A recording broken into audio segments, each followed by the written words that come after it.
She told herself it was nothing, just a passing feeling. The kind that shows up uninvited and leaves quietly if you ignore it long enough. But 3 months later, she was still thinking about the way he laughed at her jokes when nobody else did. And she knew she was in serious trouble. My name is not important. What matters is that this story happened to someone I know very well. A woman named Clara, 52 years old, sharp as a tack, divorced for 6 years, and absolutely convinced that the romantic chapter of her life had quietly closed without her permission. She had made peace with that. She had her routines, her book club, her Saturday morning coffee ritual, and her job at an advertising firm where she had spent the last 14 years building something she was genuinely proud of. Clara was not looking for anything. That is the part she wants you to understand before we go any further. His name was Daniel, 29 years old, fresh out of a creative agency in another city, brought in to lead a new digital campaign that management was extremely excited about, and the rest of the team was mildly terrified of. He walked into the Monday morning meeting with energy that Clara found immediately exhausting. He used words like iterate and disrupt without any visible shame. He had ideas that were either brilliant or completely unworkable, and nobody could quite tell which until 3 weeks later. Clara had been around long enough to recognize the type. She had watched a dozen Daniels come and go over the years. She smiled politely, took her notes, and went back to her desk fully prepared to be professionally tolerant and personally indifferent. Then something unexpected happened. It was a Tuesday afternoon, late, most of the office already filtering out toward the elevators. Clara was buried in a campaign revision that was not going well, muttering to herself in the way she did when she was frustrated, cycling through the same 3 ideas and rejecting all of them. Daniel appeared at her desk without invitation, looked at her screen for exactly 4 seconds, and said quietly, "What if you flip the whole emotional angle? Start with the loss instead of the aspiration. Let people feel the problem before you. Show them the solution." She looked at him. He shrugged like it was nothing, grabbed his jacket, and left. Clara sat there for a moment, then turned back to her screen.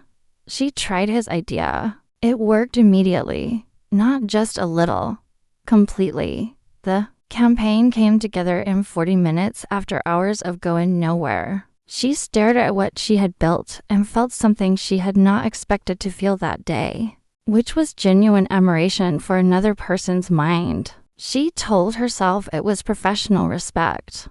That is a completely reasonable thing to feel for a talented colleague. She was not wrong about that. But over the following weeks, professional respect began to show up in strange places. She noticed when he was not in the office. She found herself lingering near the coffee machine at times she knew he typically appeared. She started editing her own ideas slightly before sharing them in meetings, wanting to be sharp, wanting to impress him. Clara, who had not cared what anyone thought about her for years, was suddenly and uncomfortably aware of how she appeared to one specific person. Here is what she did not do, and this is important. She did not act on it immediately. She did not catastrophize. She sat with the feeling for a long time and simply watched it, the way you watch weather through a window, curious about what it will do next. She was honest with herself in a way that took genuine courage. She said, "Okay, I have feelings for a younger man at work. That is real. Now, what does that actually mean? And what am I going to do about it?"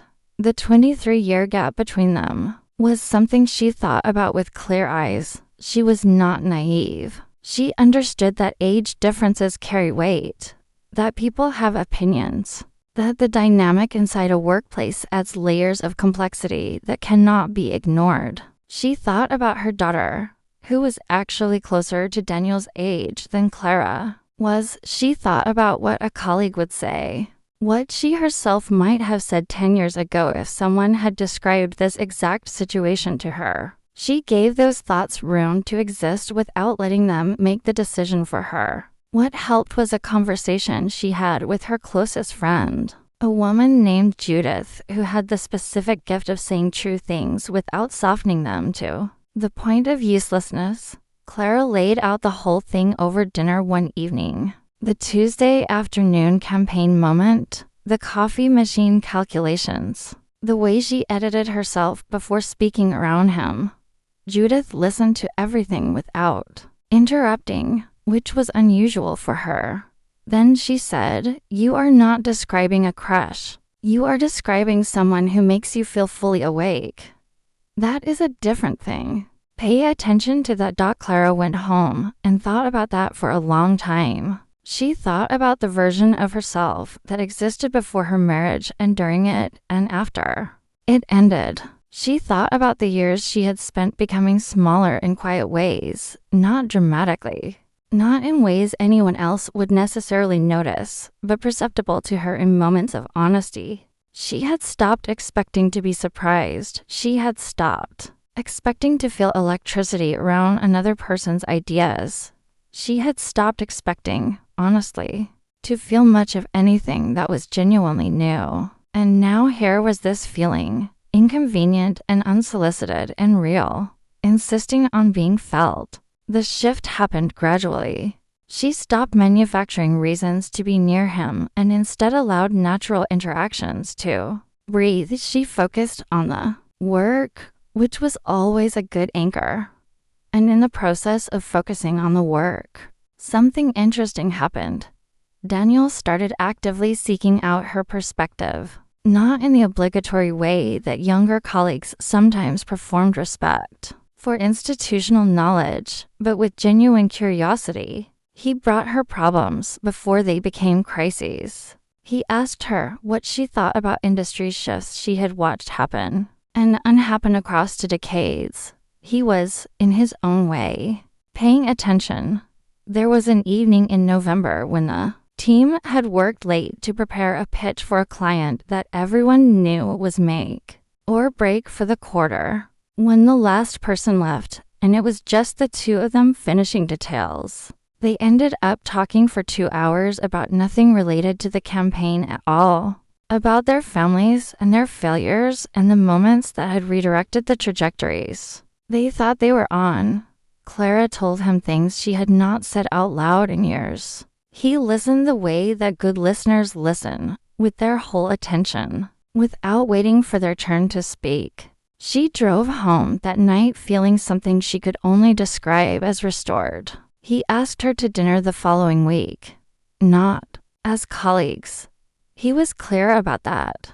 He said, "I'd like to take you to dinner if you're open to it, not a work thing." She took exactly 3 seconds to answer yes. It surprised her. The absence of the long deliberation she expected to put herself through.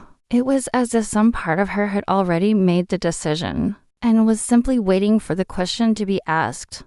They navigated the workplace piece carefully. They were both professionals with careers they respected, and they made choices that protected those careers without hiding something that was becoming genuinely important to them. Clara was honest with her manager before anything was visible to anyone else. It was an uncomfortable conversation that she handled with the same directness she brought to everything else in her professional life. The conversation went better than she expected. The people who had opinions had them loudly for about 3 weeks, and then found other things to talk about. Clara had spent enough years worrying about other people's opinions to know that the shelf life of someone else's discomfort with your life choices is almost always shorter than you anticipate. She let people feel what they needed to feel without making it her job to manage it for them. What she tells people now, when they ask, because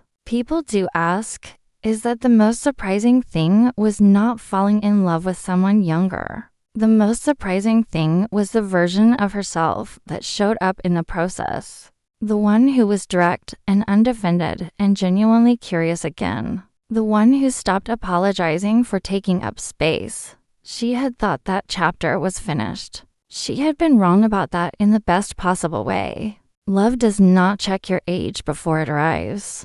It does not run calculations about what is appropriate, or what other people will find acceptable, or what you would have expected for yourself. At 22, when the future was a vague and hopeful thing, it shows up in Tuesday afternoon meetings and to our conversations. After everyone else has gone home, it shows up when a person makes you feel like you are worth paying attention to, and you realize, with some surprise, that you agree. Clara is not a cautionary tale. She is also not a fairy tale. She is simply a person who said yes when she expected to have very good reasons for saying no, and who found out that being wrong can sometimes be the best thing that ever happens to you.